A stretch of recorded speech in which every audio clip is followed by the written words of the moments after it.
Tapos ito na yung isasalpak natin. Yan. Ibabalik na natin sa stock. Kasi nung stock nga siya, nung dinala ko sa Ilocos Norte, hindi nga natin mai-top speed ng sobrang sagad na sagad eh.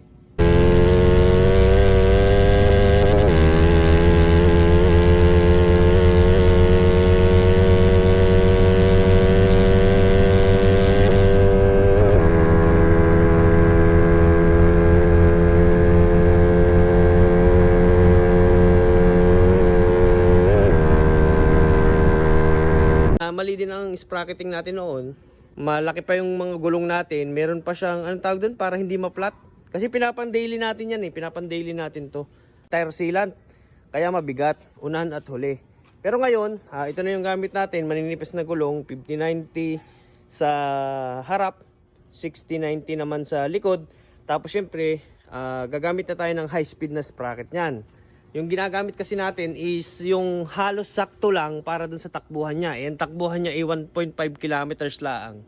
So ang daming hindi naniniwala, napapalo ko ito ng 220 plus sa GPS. And hindi naman sa pagmamayabang, pero kung hindi kayo naniniwala, wala na tayong magagawa dyan. Huwag na kayo maniniwala. Although kalaban natin yung Z650 na naka-remap, tapos naka-open pipe, hindi naman ibig sabihin no na mas talagang iniwan natin ng sobrang layo yung naka Z650. Hindi ibig sabihin nun iniwan na natin ng sobrang layo. Malay mo naman. Pinagbigyan lang tayo, 'di ba? Hindi naman kalakasan talaga yung motor na 'yan. Kayang-kaya kayang talunin ito ng 250 plus cc na kulay puting Rider FI. Kayang-kaya. Kayang-kaya yan. Malay mo naman, di ba? Malay mo naman. So, i-back to stock na natin yan sa isang araw. Hanap lang ako ng crankshell para lang mabuo at para lang umandar ulit. Tapos, syempre, i-restore ko na lang yung kanyang, i-restore ko na lang yung kanyang makina para mapaandar natin. Kasi meron naman na tayo nito. Itong isa. Ito na yung gagamitin natin sa mga pang legal drag race, ganyan. Tapos pang daily, pang araw-araw natin is ito. Hindi naman sasabog yan ang makina niyan kasi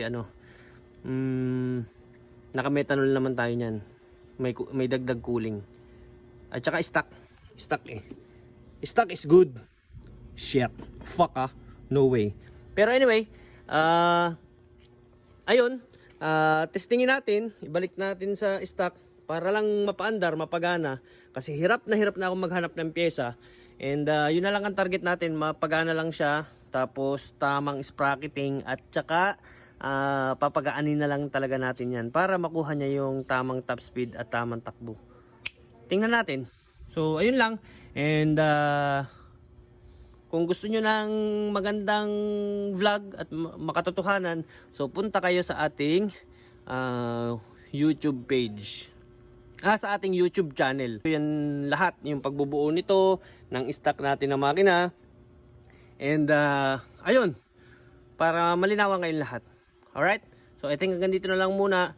And ito, papatakbuhin na lang natin ulit ito. Ulitin ko, papatakbuhin na lang ulit natin yan ng stock na makina. Yan, para syempre pang daily natin. Kasi hindi naman araw-araw may karera. Hindi naman araw-araw may laban. Hindi naman araw-araw may waswas o no rules. No rules. Yes. Okay, so I think hanggang dito na lang muna ulit. Bye-bye. Huwag kayong maniwala sa akin. Kayabangan lang yan. Social media nga eh.